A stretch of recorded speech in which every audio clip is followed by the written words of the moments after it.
السلام علیکم کلاس۔ آج کا ہمارا ٹاپک ہے حضور صلی اللہ علیہ وسلم کی وائفز، جو حضور صلی اللہ علیہ وسلم کی زوجات ہیں، یہ حضور صلی اللہ علیہ وسلم کی گھر والیاں ہیں، ان کے متعلق ہم کچھ پڑھیں گے۔ صلی اللہ علیہ وسلم کی جو زوجات ہیں ان میں سے جو زیادہ میں وہ زیادہ تر یہ پہلی بیوی کون سی تھی، دوسری بیوی کون سی تھی، اور سب سے بڑی عمر والی بیوی کون تھی، کم عمر والی بیوی کون تھی، اور کچھ جو ہے وہ ان کے القابات بھی آتے ہیں۔ اور اسی طرح حضرت عائشہ اور حضرت حفصہ وغیرہ کی جو ہے وہ خاندان، کس خاندان سے وہ تعلق رکھتی تھی، کس قبیلے سے وہ تعلق رکھتی تھی، اسی طرح کے جو ہے چند امپورٹنٹ کوسچن اس ٹاپک میں سے آتے ہیں۔ تو حضور صلی اللہ علیہ وسلم کی ٹوٹل 12 جو ہے وہ بیویاں تھیں۔ حضور صلی اللہ علیہ وسلم کی جتنی بھی بیویاں ہیں ان کو امہات المومنین کہا جاتا ہے۔ کا مطلب عربی میں ہوتا ہے ماں، مومنین کا مطلب مومن، تو امہات المومنین کا مطلب ہوتا ہے وہ مومنین کی مائیں ہیں، روحانی مائیں ہیں، یعنی حضور صلی اللہ علیہ وسلم کی جتنی بھی بیویاں ہیں۔ حضور صلی اللہ علیہ وسلم کی جو پہلی شادی ہوئی تھی وہ حضرت خدیجہ سے ہوئی تھی، first wife of the Holi prophet صلی اللہ علیہ وسلم۔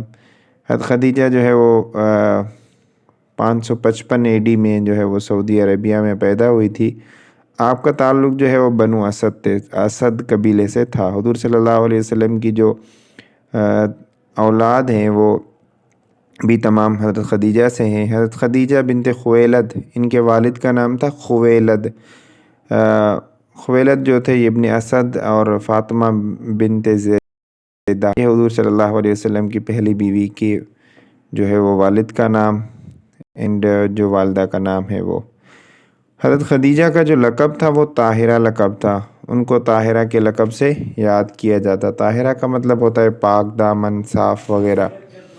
حضور صلی اللہ علیہ وسلم کی حضرت خدیجہ سے جو شادی ہوئی تھی، اس نکاح کا پیغام جو ہے وہ ان کی ایک سہیلی تھی جس کا نام نفیسہ تھا، وہ لے کر گئی تھی۔ حضور صلی اللہ علیہ وسلم کی شادی جب حضرت خدیجہ سے ہوئی تھی تو اس وقت حضور صلی اللہ علیہ وسلم کی عمر 25 سال تھی، حضرت خدیجہ کی عمر جو ہے وہ 40 سال تھی۔ حضرت خدیجہ حضور صلی اللہ علیہ وسلم کے ساتھ جب شادی ہوئی تھی تو اس وقت ان پر 595 یعنی 40 سال عمر تھی، اور حضور صلی اللہ علیہ وسلم کی عمر 25 سال تھی۔ 20 اونٹ اور 12 اونس اور چاندی کے جو ہے وہ حضور صلی اللہ علیہ وسلم کی طرف سے ان کو حق مہر دیا گیا تھا۔ حق مہر وہ ہوتا ہے جو شریعت محمدی مطابق جب نکاح ہوتا ہے تو اس میں دینا عورت کے لیے مرد کو دینا ضروری ہوتا ہے، جو عورت کی ملکیت ہوتا ہے۔ حضور صلی اللہ علیہ وسلم اور حضرت خدیجہ جو ہے ان کے تعلق جو ہے وہ 25 سال رہا، یعنی حضور صلی اللہ علیہ وسلم کے ساتھ ان کا جو زندگی کا سفر ہے وہ ٹوٹل 25 سال ہے۔ حضرت خدیجہ 15 سال جو ہے وہ بڑی تھی حضور صلی اللہ علیہ وسلم سے۔ حضور صلی اللہ علیہ وسلم 15 سال عمر میں چھوٹے تھے۔ جیسے میں نے بتایا حضور صلی اللہ علیہ وسلم کی عمر جو ہے وہ 25 سال تھی، حضرت خدیجہ کی عمر جو ہے وہ 40 سال تھی۔ عورتوں میں جو ہے سب سے پہلے جس نے اسلام قبول کیا وہ بھی حضرت خدیجہ ہیں۔ حضرت خدیجہ، اور مردوں میں جو ہے وہ حضرت ابوبکر ہیں، غلاموں میں حضرت زید ہیں، اور بچوں میں حضرت علی رضی اللہ تعالیٰ عنہ ہے۔ تو عورتوں میں سب سے پہلے اسلام قبول کرنے والی حضرت خدیجہ رضی اللہ تعالیٰ عنہ، اور سب سے پہلے جو ہے انہوں نے نماز بھی ادا کی ہے۔ اللہ تعالیٰ کی طرف سے ان پر جو ہے وہ درود و سلامتی بھی نازل ہوئی ہے۔ حضرت خدیجہ نے جس سال میں انتقال کیا تھا ان کو عام الحزن کہا جاتا ہے۔ یہاں پر انہوں نے میں صرف یہ سال لکھا ہوا ہے، 619 میں ان کی ڈیتھ ہوئی تھی، لیکن جس سال ان کا انتقال ہوا تھا ان کو عام الحزن کہا جاتا ہے۔ عام الحزن یعنی حزن کا مطلب ہوتا ہے غم، عام کا مطلب ہوتا ہے سال۔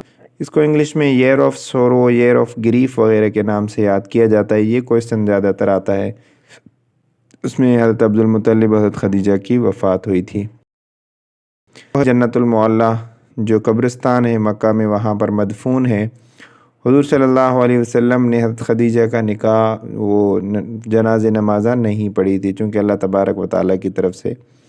دوسرا سوال زیادہ تر آتا ہے کہ حضور صلی اللہ علیہ وسلم کی دوسری بیوی کون سی تھی؟ حضور صلی اللہ علیہ وسلم کی دوسری بیوی حضرت سودا بنت زمعہ تھی۔ یہ حضور صلی اللہ علیہ وسلم کی دوسری بیوی تھی، اور یہ بھی زیادہ تر حضور صلی اللہ علیہ وسلم کے ساتھ نہیں رہی تھی، ان کا انتقال ہو گیا تھا۔ حضرت سودا بنت زمعہ جو ہے وہ زمعہ بنت قیس کے خاندان سے تھی۔ حضرت سودا بنت زمعہ حضور صلی اللہ علیہ وسلم کے ساتھ جب جو ہے وہ 50 سال کی عمر میں ان کی شادی ہوئی تھی۔ حضرت سودا بنت زمعہ حضور صلی اللہ علیہ وسلم سے جو ہے وہ 10th year of profit hood جو ہے نبوت والے سال ان کی شادی ہوئی تھی۔ میں نے شروع میں آپ کو بتایا ایک ہجری سال ہوتا ہے، ایک نبوی سال ہوتا ہے۔ ہجری سال وہ ہوتا ہے جس میں حضور صلی اللہ علیہ وسلم نے ہجرت کی تھی۔ نبوی سال وہ ہوتا ہے جب سے حضور صلی اللہ علیہ وسلم کو نبوت ملی تھی، تو اس کو نبوت کے سال سے یاد کیا جاتا ہے۔ حضرت سودا جو ہے وہ حضرت خلیفہ جو عمر فاروق رضی اللہ تعالیٰ عنہ ان کے دور خلافت میں ان کا انتقال ہوا تھا۔ حضرت سودا بنت زمعہ جو ہے وہ جنت البقیع کے اندر یعنی کہ دفن ان کی قبر ہے۔ اس کے بعد آتا ہے حضرت عائشہ رضی اللہ تعالیٰ عنہ۔ یہ حضور صلی اللہ علیہ وسلم کی کم عمر بیویوں میں سے تھیں، اور جتنی بھی بیویاں تھیں تقریباً وہ ڈائیورس طلاق یافتہ تھی، اور یہ جو ہے وہ ان کا پہلا نکاح تھا حضور صلی اللہ علیہ وسلم سے۔ حضرت عائشہ صدیقہ جو ہے وہ ان کے والد کا نام ابوبکر صدیق تھا۔ آپ جو ہے وہ 614 میں مکہ میں پیدا ہوئی تھی۔ آپ کا تعلق بنو تمیم سے تھا۔ یہ سوال آتا ہے کہ حضرت ابوبکر کا تعلق جو ہے وہ کس خاندان سے تھا؟ یہ بنو تمیم سے تھا۔ تو اسی طرح حضرت عائشہ کے متعلق بھی یہ سوال آتا ہے کہ ان کا تعلق کس خاندان سے تھا؟ تو ان کا تعلق بھی بنو تمیم سے تھا۔ حضرت عائشہ بن ابوبکر یہ میں نے اوپر ہی آپ کو بتا دیا۔ اینڈ ام رومان، ان کی والدہ کا نام جو تھا وہ ام رومان تھا۔ حضرت عائشہ صدیقہ رضی اللہ تعالیٰ عنہ کی والدہ کا نام وہ ام رومان تھا۔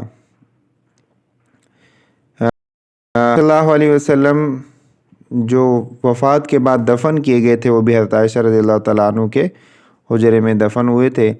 آخری بیماری کی جو عمر تھی وہ بھی آپ نے حضرت عائشہ کے حجرے میں ہی گزاری تھی۔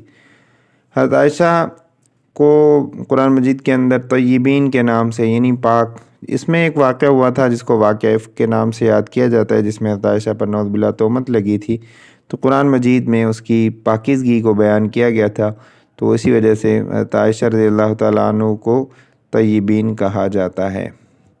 یہ انہوں نے نیچے لکھا بھی ہے، دی ٹائٹل آف حضرت عائشہ بنت ابوبکر واز صدیقہ۔ صدیقہ کا مطلب سچی، سچائی۔ صدیق جس طرح ابوبکر، اس طرح حضرت عائشہ کا لقب جو ہے وہ صدیقہ تھا۔ اس کے بعد ہے جو حجر اسود کا جو واقعہ انسیڈنٹ آف افک، واقعہ افک جو ہوا تھا، یہ عبداللہ بن ابی، یہ ایک منافق بندہ تھا جس نے حضور صلی اللہ علیہ وسلم اور ان کے ساتھ بھی دشمنی تھی، تو اسی طرح ان کی جو بیوی تھی اس پر بھی اس نے تہمت لگائی تھی نعوذ باللہ۔ تو یہ جو تہمت کا واقعہ ہوا تھا یہ عبداللہ بن ابی کی طرف سے ہوا تھا۔ جو سب سے پہلے اس واقعے کا حضرت عائشہ کو بتایا تھا وہ مستح بن اساسہ، سوری یہ مستح لکھا ہے اس لیے میں بھی تھوڑا کنفیوز ہو گیا۔ مستح بن اساسہ ان کا نام تھا۔ انہوں نے سب سے پہلے حضرت عائشہ کو اس واقعے کا بتایا تھا کہ اس طرح واقعہ ہوا ہے۔ حضور جنگی تاریخ میں جتنی بھی جنگیں مشہور ہوئی ہیں اس میں ایک جنگ مشہور ہوئی ہے جنگ جمل کے نام سے، وہ بھی حضرت عائشہ رضی اللہ تعالیٰ عنہ کی نسبت سے، چونکہ حضرت عائشہ اس جنگ کے اندر جو ہے وہ اونٹ پر بیٹھی ہوئی تھی، تو اس وجہ سے ان کو جنگ جمل کہا جاتا ہے۔ اس کے بعد آتا ہے کہ حضرت حفصہ بنت Umar was fourth wife of holy prophet صلی اللہ علیہ وسلم۔ حضرت عمر رضی اللہ تعالیٰ عنہ کی بیٹی جن کا نام حفصہ تھا، وہ جو ہے وہ چوتھی وائف تھی حضور صلی اللہ علیہ وسلم کی۔ حفصہ بنت عمر جو ہے وہ بنو عدی کلان آف قریش سے ان کا تعلق تھا، جس طرح وہ